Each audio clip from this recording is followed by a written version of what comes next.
Okay, तो do as directed समझते हैं, ठीक है।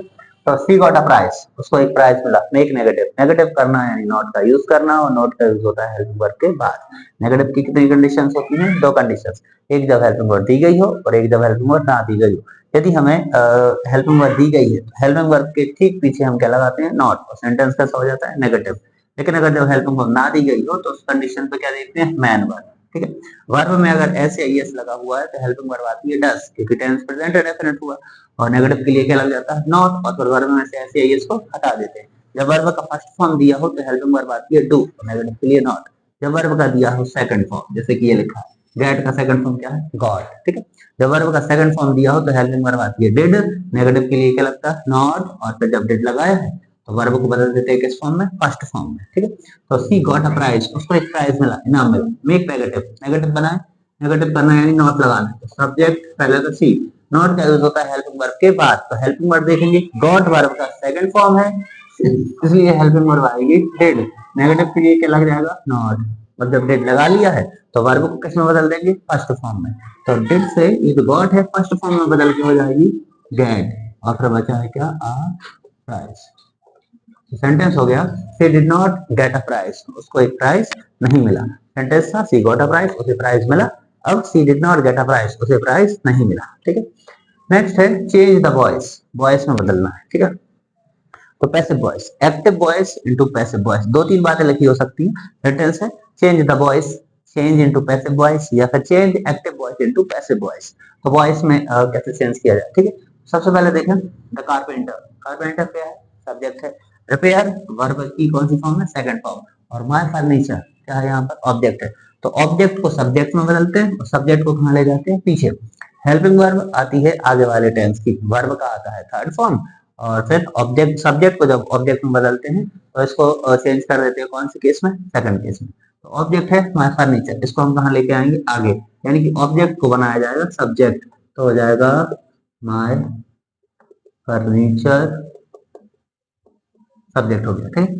जो ऑब्जेक्ट था अब कहाँ आ गया? आगे, तो ऑब्जेक्ट बन गया क्या? सब्जेक्ट, ठीक। इसके बाद हेल्पिंग वर्ब आना है आगे वाले टेंस की। तो आगे वाले से मतलब है अगर प्रेजेंट इंडेफिनिट है तो हेल्पिंग वर्ब आएगी प्रेजेंट कंटीन्यूअस की। अगर पास्ट इंडेफिनिट है तो हेल्पिंग वर्ब आगे वाले टेंस की। आगे कौन सा है? Continuous, past continuous. जैसे कि रिपेयर, रिपेयर का कौन सा फॉर्म है? Second form. सेकंड फॉर्म यानी कि पास्ट इंडेफिनिट, तो हेल्पिंग वर्ब आएगी पास्ट कंटीन्यूअस की, जो कि क्या होती है? वाज और वर। पीसीएड बनने में और आई के साथ वाज, यू देवी और बहुवचन के साथ पर। तो अब कारपेंटर के अकॉर्डिंग हेल्पिंग वर्ब नहीं आना है, हेल्पिंग वर्ब आएगी इसके अकॉर्डिंग, जो अब सब्जेक्ट बन गया फर्नीचर, ठीक है। माय फर्नीचर, ठीक है। माय फर्नीचर कैसा है? सिंगुलर कैरेक्टर हुआ, ठीक है। और वर्ब जो है लिखी लिखी है सेकंड फॉर्म, यानी कि पास्ट डेफिनेट। हेल्पिंग वर्ब आएगी वाज और वर। माय फर्नीचर वाज, अब वर्ब की कौन सी फॉर्म? थर्ड फॉर्म, ठीक है। तो रिपेयर का थर्ड फॉर्म है repaired, furniture was repaired. Subject है कारपेंटर, इसको ऑब्जेक्ट में बदलना है, उससे पहले क्या लगता है? बाय। और फिर पीछे की तरफ लिखा जाता है कौन सा केस? Second case. लेकिन कारपेंटर का सेकंड केस तो नहीं होगा, तो इसको कारपेंटर ही बोलेंगे, तो बन जाएगा द कारपेंटर। सेंटेंस हुआ my furniture was repaired was by the carpenter, मेरा फर्नीचर कारपेंटर के द्वारा सुधार आ गया या फिर सुधार दिया गया। नेक्स्ट है to please everyone is difficult, ठीक है। तो यूज करना है इसके साथ, यहाँ लिखा होता है, कम लिखा हुआ है, लिखा आता है रीराइट द सेंटेंस एज, या sorry rewrite the sentence beginning with it, ठीक है, या फिर स्टार्टिंग विद इट, ऐसा भी हो सकता है। तो रीराइट द सेंटेंस एज, या rewrite the sentence beginning with it से शुरू करना है, ठीक है। तो नियम होता है वाक्य में पीछे के हिस्से में हेल्पिंग वर्ब देखना है, ये है इज। तो वाक्य में जो पीछे का जो हिस्सा है, जो हेल्पिंग वर्ब है, उसके आगे यहाँ पर लगाते हैं हम इट, तो हो जाएगा इट इज डिफिकल्ट। आगे के हिस्से को हम दैट लगा के जोड़ देते हैं, ठीक है। अब अगर दैट लिखा हो पहले से तो दैट को दैट से ही जोड़ते हैं, और अगर टू लिखा हुआ है, जैसे ये टू से शुरू हुआ है वाक्य, to please everyone is difficult, हर एक को खुश करना कठिन है, तो टू से स्टार्ट हुआ है तो टू से ही वाक्य जोड़ा जाएगा, क्योंकि टू के पीछे वर्ब का फर्स्ट फॉर्म।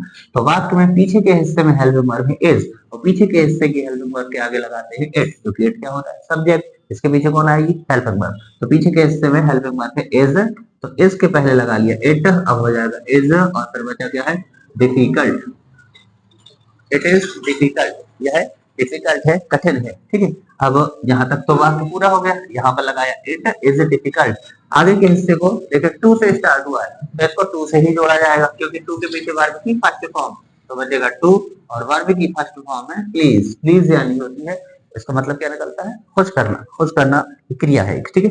तो it is difficult to please, अब बचा क्या है, एवरीवन। तो एवरीवन क्या होगा, it is difficult to please everyone, हर एक को खुश कर पाना कठिन है। तो यह कठिन है कि हर एक को खुश करें या कर सके। नेक्स्ट है यूजिंग अ डिक्शनरी, डिक्शनरी को यूज करना इज अ गुड हैबिट, एक अच्छी हैबिट है। तो use of it, rewrite the sentence beginning with it, ठीक है। तो पीछे के हिस्से में हेल्पिंग वर्ड है क्या, इज, तो यहाँ पर क्या लग जाएगा, इट हो जाएगा, it is a good habit. अब आगे का हिस्सा यूजिंग अ डिक्शनरी, तो यूजिंग, ठीक है। तो इसको हमें किससे जोड़ना होगा, यूजिंग आईएनजी फॉर्म नहीं आएगा, किससे स्टार्ट होगा, टू से। तो यूजिंग अ डिक्शनरी, या फिर हम इसको टू में कन्वर्ट करें तो टू लगाकर वर्ब का कौन सा फॉर्म, फर्स्ट फॉर्म। तो यूजिंग का हो जाएगा टू यूज अ डिक्शनरी, इस तरह से। नेक्स्ट है the driver did not drive the car fast, make interrogative sentence. Interrogative यानी कि प्रश्नवाचक वाक्य, इंट्रोगेटिव करना यानी कि हेल्पिंग वर्ब को आगे लाना, ठीक है। इसकी भी दो कंडीशंस हैं, उसके लिए वीडियो पहले बनाए हुए हैं। तो इंट्रोगेटिव यानी कि हेल्पिंग वर्ब को आगे लाना, हेल्पिंग वर्ब क्या दी गई, डिड, तो डिड को कहां ले आएंगे, आगे। तो डिड और क्या बचा, द ड्राइवर, हेल्पिंग वर्ब के कहां आ गई, आगे। और फिर क्या हो गया, द ड्राइवर सब्जेक्ट, नेगेटिव के लिए क्या लगेगा, नॉट, और फिर सब कुछ से ड्राइव द कार फास्ट, ठीक है। अब कैसा सेंटेंस है, इंट्रोगेटिव। तो इंट्रोगेटिव सेंटेंस की पहचान होती है क्वेश्चन मार्क, तो पीछे लगाया जाएगा क्वेश्चन मार्क। अगर ये क्वेश्चन मार्क नहीं लगाएंगे सेंटेंस इंट्रोगेटिव नहीं कहलाएगा और इस पर कोई नंबर नहीं मिलेगा, ठीक है। तो हेल्पिंग वर्ब को किया आगे, सब्जेक्ट हो गया पीछे, नॉट, ड्राइव अ कार, सब कुछ अपनी जगह पर सेफ, ओके, थैंक यू।